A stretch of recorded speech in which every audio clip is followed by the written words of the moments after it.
News కు స్వాగతం. ఈనాటి వార్తల ప్రారంభానికి ముందుగా ఈ బులెటిన్ ముఖ్యాంశాలు మీకోసం.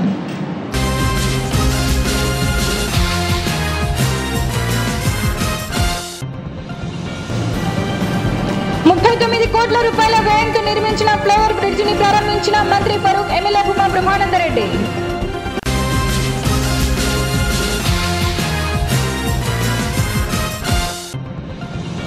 మాజీ ఎమ్మెల్యే సంజీవ్ రెడ్డి భౌతికాయానికి పూలమాల వేసి నివాళులర్పించిన ఎమ్మెల్యే భూమా బ్రహ్మానందరెడ్డి.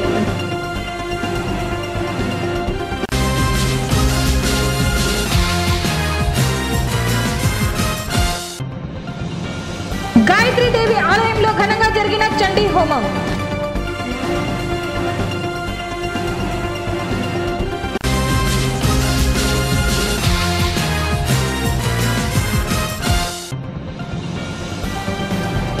ఘనంగా జరిగిన యాదవ సంఘం గౌరవ సన్మాన కార్యక్రమం.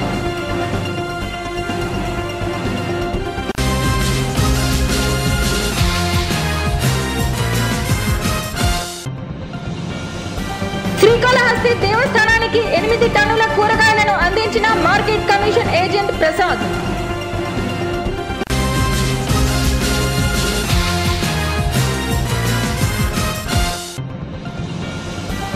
జనసేన అధ్యక్షుడు పవన్ కళ్యాణ్ కు ఘన స్వాగతం పలికిన కార్యకర్తలు, అభిమానులు. 39 కోట్ల రూపాయల వ్యయంతో నిర్మించిన ఫ్లైఓవర్ బ్రిడ్జ్ ని వైద్య విద్యాశాఖ మంత్రి ఎన్ఎండి ఫరూక్, నంద్యాల శాసనసభ్యులు భూమా బ్రహ్మానందరెడ్డి, పాణ్యం టీడీపీ ఇన్ఛార్జ్ ఈరాసు ప్రతాప్ రెడ్డితో కలిసి ప్రారంభోత్సవం చేశారు. 40 లక్షల రూపాయల వ్యయంతో ఆర్ఎన్బి గెస్ట్ హౌస్ నుండి సాయిబాబా దేవాలయం వరకు మున్సిపల్ సాధారణ నిధులతో మురికి కాల్వల పనులకు వైద్య విద్యాశాఖ మంత్రి ఎన్ఎండి ఫరూక్, నంద్యాల శాసనసభ్యులు భూమా బ్రహ్మానందరెడ్డిలు భూమి పూజ గావించారు. మంగళవారం ఫ్లైఓవర్ బ్రిడ్జ్ ను ప్రారంభించిన అనంతరం వైద్య విద్యాశాఖ మంత్రి ఎన్ఎండి ఫరూక్ మాట్లాడుతూ, రాష్ట్ర ప్రభుత్వం నంద్యాల పట్టణ అభివృద్ధికి కోట్ల రూపాయలతో అభివృద్ధి కార్యక్రమాలను చేపట్టడం జరిగిందన్నారు. ముఖ్యంగా నంద్యాల పట్టణంలో ట్రాఫిక్ సమస్యలను నియంత్రించడం జరిగిందన్నారు. రోడ్ల విస్తరణ పనులు కూడా పూర్తి అవడం జరిగిందన్నారు. ప్రతి పేదవారికి సొంతింటి కలలు నెరవేర్చడం జరుగుతుందన్నారు. అమృత్ పథకం కింద 150 కోట్ల రూపాయల వ్యయంతో వెలుగోడు బ్యాలెన్సింగ్ రిజర్వాయర్ నుండి పైప్ లైన్ ద్వారా నంద్యాల పట్టణానికి నీరు తీసుకుని రావడం జరుగుతుందన్నారు. మన ముఖ్యమంత్రి నారా చంద్రబాబు నాయుడు నంద్యాల పట్టణాభివృద్ధి ధ్యేయంగా పలు అభివృద్ధి పనులకు శంకుస్థాపనలు కూడా చేయడం జరిగిందన్నారు.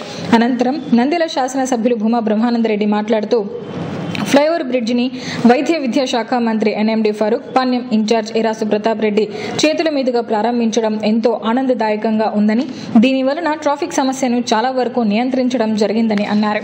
ముఖ్యమంత్రి నారా చంద్రబాబు నాయుడు నంద్యాల పట్టణాభివృద్ధి కొరకు కోట్ల రూపాయల నిధులతో పలు అభివృద్ధి కార్యక్రమాలను చేపట్టడం జరిగిందని, రోడ్ల విస్తరణ పనులు, త్రాగునీటి కొరకు నిధులను ఖర్చు చేయడం స్వర్గీయ భూమా నాగిరెడ్డి కన్న కలలో భాగంగా ఈ రోజు ప్రతి పేదవారికి సొంత ఇంటి కలను నెరవేర్చడం జరిగిందని, వృద్ధులకు, వికలాంగులకు పింఛన్లు పెంచడం జరిగిందన్నారు. నంద్యాల పట్టణంలో మురికి కాలువల నిర్మాణం పనులను చేపట్టామని అన్నారు. నంద్యాల పట్టణం రాష్ట్రంలో మొట్టమొదటి స్థానం చేరుకునేలా అభివృద్ధి చేయడం నా యొక్క ధ్యేయం అని, ఇందుకు అధికారులు, పట్టణ ప్రజలు సహాయ సహకారాలు ఉండాలన్నారు. ఈ కార్యక్రమంలో Nandyal R and B EE Maheshwar Reddy, SE Jayaram Reddy, DE Shaik Mukhtar Ahmed, municipal డిఈలు శ్రీనివాసులు, మధు, ఆర్ఎన్బిఏఈ మదన గోపాల్, కౌన్సిలర్స్ తదితరులు పాల్గొన్నారు. 2 మాటలు కాదు, 4 మాటలు ఇప్పుడు ఎట్టకేలు అయింది, సంతోషపడాలా. కానీ 8 ఏళ్ళు కానీ 10 ఏళ్ళు కానీ ప్రజలు చాలా రోజులు ఇబ్బంది పడినారు. మాకన్నా ఎక్కువగా కడపకు పోయి నంద్యాల నుంచి కర్నూలు నుంచి కింది ప్రాంతం చిత్తూరు కానీ, తిరుపతి కానీ, మద్రాసు వాళ్ళకు చాలా ఇబ్బందిగా ఉండేది. ఇప్పుడు అయిపోయింది కాబట్టి చాలా సంతోషం. ఇంకా కంప్లీట్ కావాలి. ఆ బ్రిడ్జ్ వస్తే కానీ నేషనల్ హైవే ఆ ప్రాంతం సముద్ర ప్రాంతం వాళ్ళకి వెసులుబాటు ఉండదు. సరే, ఏదేమైనా సరే ఈరోజు 40-39 కోట్లతో ఈ కార్యక్రమం ప్రజలకు ప్రజలకు అందజేసాము. దీన్ని ముఖ్యంగా దీన్ని టీ టైప్ ఉంది. టీ టైప్ కాకుండా ప్లస్ టైప్ కావాలని అడుగుతా ఉన్నారు. గతంలో నేను అధికారం లేనప్పుడు, అప్పుడు అధికారంలో కాంగ్రెస్ పార్టీ నేను ధర్నా కూడా చేశాడు.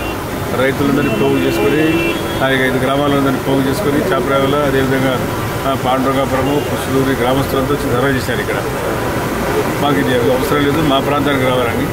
సరే, అప్పుడు జరగలేదు. ఇప్పుడు మన రెస్పాన్సిబిలిటీ కాబట్టి మేము మళ్ళీ వచ్చే ఎన్నికల తర్వాత దీన్ని ప్లస్ చేయడానికి ప్రయత్నం చేస్తామని తప్పకుండా మంత్రి గారి దృష్టి తీసుకుపోయాం. మంత్రి గారు కూడా అడ్మినిస్ట్రేషన్ శాంక్షన్ ఇస్తామన్నారు. అది వరల్డ్ బ్యాంక్ ఫండ్ రాలేదు కాబట్టి ఇవ్వలేకపోయినాడు. మళ్ళీ ఎన్నికల తర్వాత తప్పకుండా దీన్ని మన ప్లస్గా చాపరాలు కానీ అటువంటి బంగారపల్లి కూడా వెసులుబాటు ఉంటుంది, దగ్గర అవుతుంది. గుమ్మల చత్తంలో ఎప్పటి నుంచో కూడా ఇది శానిటేషన్ ప్రాబ్లం బాగా ఉంది. డ్రైన్లు లేకపోవడం వల్ల గతంలో 2013లో ఫ్లైఓవర్ స్టార్ట్ చేసినప్పుడు మొదలైన ఈ ప్రాబ్లము, మధ్యలో ఫ్లైఓవర్ ఆగిపోవడము, అలాగే డ్రైన్లు కూడా ఆగిపోవడం జరిగింది. తర్వాత ఫ్లైఓవర్ని ఎలాగో మాట్లాడి చాలా ఎన్నో అధికారులతో కానీ కాంట్రాక్టర్స్తో కానీ మాట్లాడి ఈరోజు ఫ్లైఓవర్ కూడా కంప్లీట్ చేయడం జరిగింది. అదేవిధంగా ఫ్లైఓవర్కి 7 సంవత్సరాల నుంచి ఎస్టిమేట్స్ తక్కువడం వల్ల వాళ్ళు డ్రైన్ చేయకపోతే మళ్ళీ కలెక్టర్ గారితో స్పెషల్గా పర్మిషన్ తీసుకొని ఈరోజు 40 లక్షలు ఈరోజు మనం శాంక్షన్ చేయించుకొని ఈరోజు డ్రైన్ వర్క్ స్టార్ట్ చేయడం జరిగింది. త్వరలోనే ఇది కంప్లీట్ అయితే ఇక్కడ ఉన్న ప్రజలందరికీ కూడా శానిటేషన్ ప్రాబ్లం అనేది ఏమి ఉండదని తెలియజేస్తుంది. నంద్యాల మాజీ ఎమ్మెల్యే సీనియర్ న్యాయవాది ఎం సంజీవరెడ్డి సోమవారం అనారోగ్యంతో మృతి చెందారు.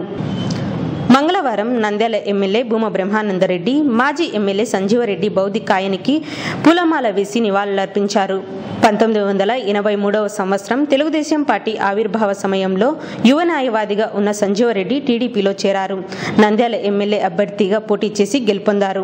ఎమ్మెల్యేగా కొద్ది కాలంగా పనిచేసిన నిబద్ధత కలిగిన రాజకీయ నాయకుడిగా, నైతిక విలువలతో కూడిన రాజకీయవాదిగా ఆయన పేరు పొందారు.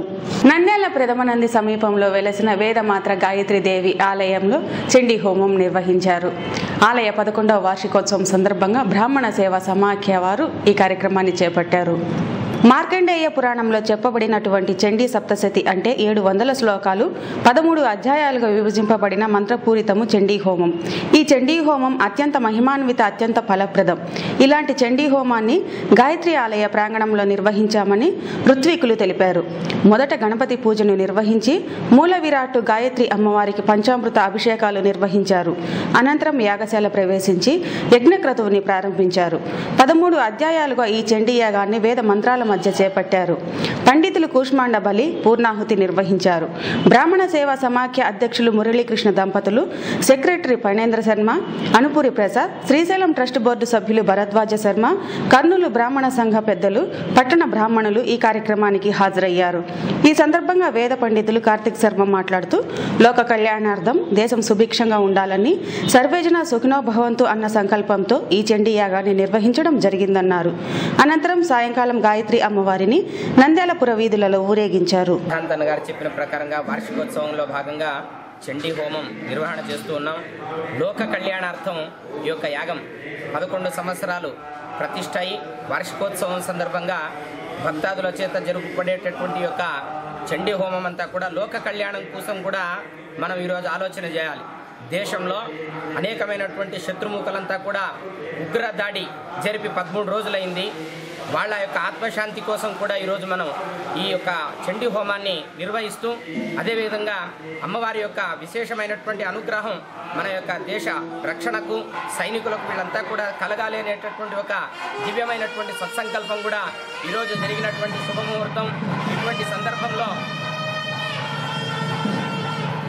అదేవిధంగా మన యొక్క దేశం భారత మాత అనేటటువంటి రకంగా గాయత్రి మాత, లలిత మాత, ఇటువంటి అమ్మవారి యొక్క అనుగ్రహం లేకపోతే మనకెవరికి కూడా ఏమీ ఉండదు అనేటటువంటి రకంగా చెప్పబడింది శాస్త్రంలో.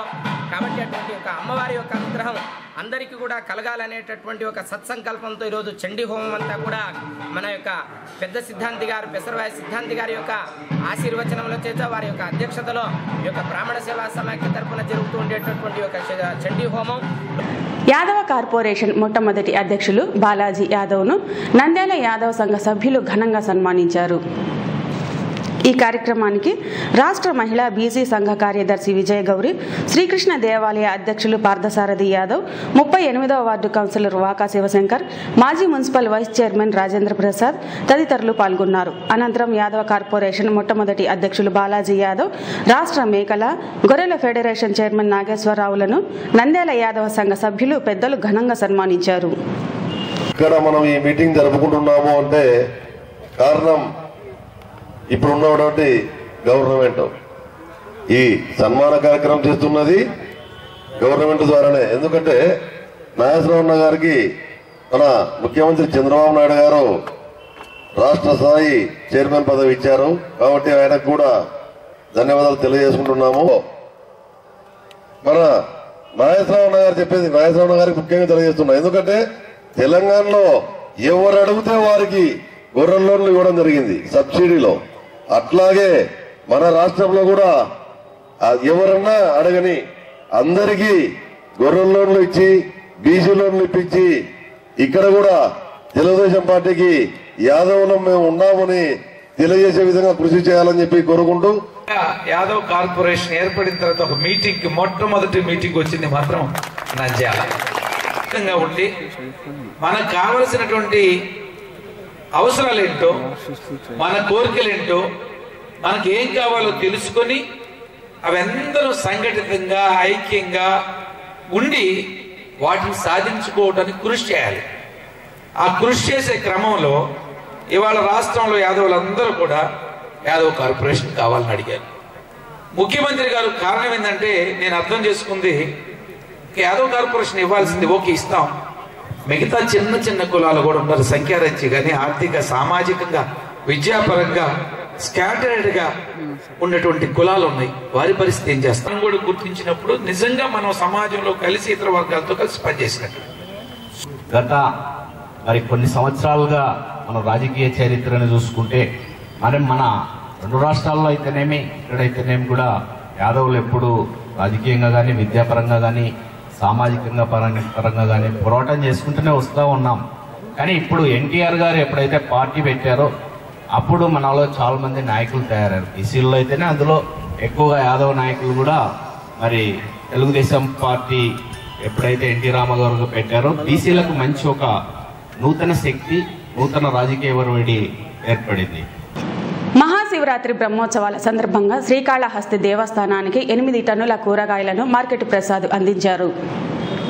ఈ సందర్భంగా ఆయన మాట్లాడుతూ శ్రీకాళహస్తి దేవస్థానానికి బ్రహ్మోత్సవాలకు నంద్యాల పట్టణం నుండి 8 టన్నుల కూరగాయలను పంపించడం జరిగిందని, అదేవిధంగా మహానంది దేవస్థానంలో నిత్యాన్నదానానికి కూడా కూరగాయలను నంద్యాల నుండి పంపిస్తున్నామన్నారు. భవిష్యత్తులో ఇలాంటి సేవా కార్యక్రమాలని మరిన్ని చేసేలా కృషి చేస్తానన్నారు. భూలోక కైలాసంగా విరాజిల్లుతున్నటువంటి శ్రీకాళహస్తి దేవస్థానం శ్రీకాళహస్తి యందు వార్షిక బ్రహ్మోత్సవాల భాగంగా 2018 ఉత్సవాలకు గాను నిర్వహించిన బ్రహ్మోత్సవాలకు కార్యనిర్వహణాధికారి అయినటువంటి శ్రీరామూర్తి గారి ఆహ్వానం మేరకు 6 నుంచి 8 టన్నుల కూరగాయలు స్వామికి విత్తనం చేస్తున్నాను. స్వామి దర్శనానికి వచ్చు యాత్రికులకు భక్తులకు ఆకలి చేత తీర్చేందుకు దేవస్థాన ఆధ్వర్యం నుంచి అన్నదాన కార్యక్రమంలో ఈ కార్యక్రమానికి నేను నా వంతుగా నేను కూరగాయలు విత్తనం చేస్తున్నాను.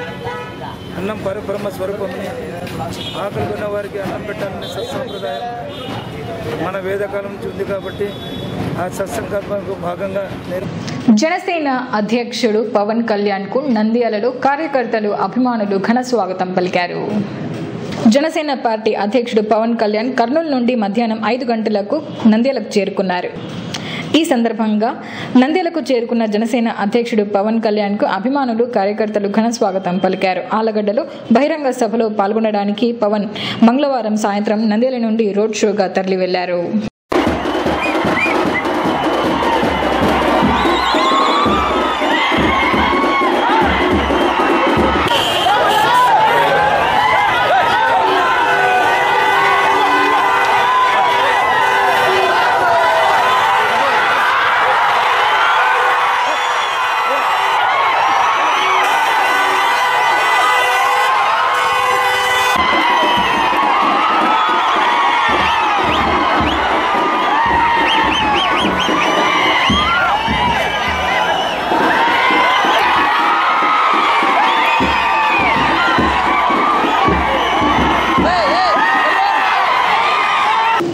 వార్తలు ముగించే ముందు ముఖ్యాంశాలు మరోసారి.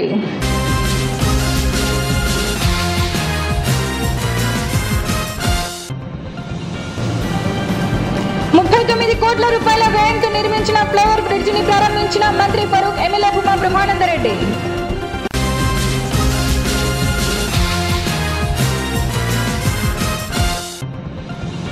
మాజీ ఎమ్మెల్యే సంజీవ్ రెడ్డి భౌతికాయానికి పూలమాల వేసి నివాళులర్పించిన ఎమ్మెల్యే భూమా బ్రహ్మానందరెడ్డి.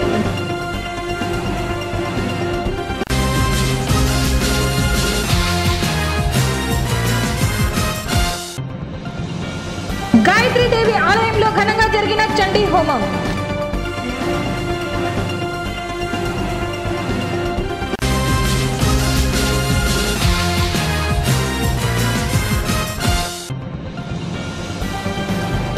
ఘనంగా జరిగిన యాదవ సంఘం గౌరవ సన్మాన కార్యక్రమం.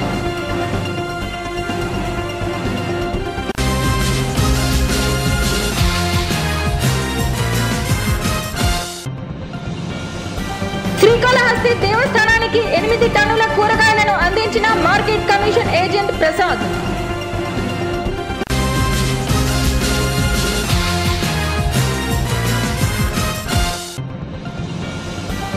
జనసేన అధ్యక్షుడు పవన్ కళ్యాణ్ కు ఘన స్వాగతం పలికిన కార్యకర్తలు, అభిమానులు.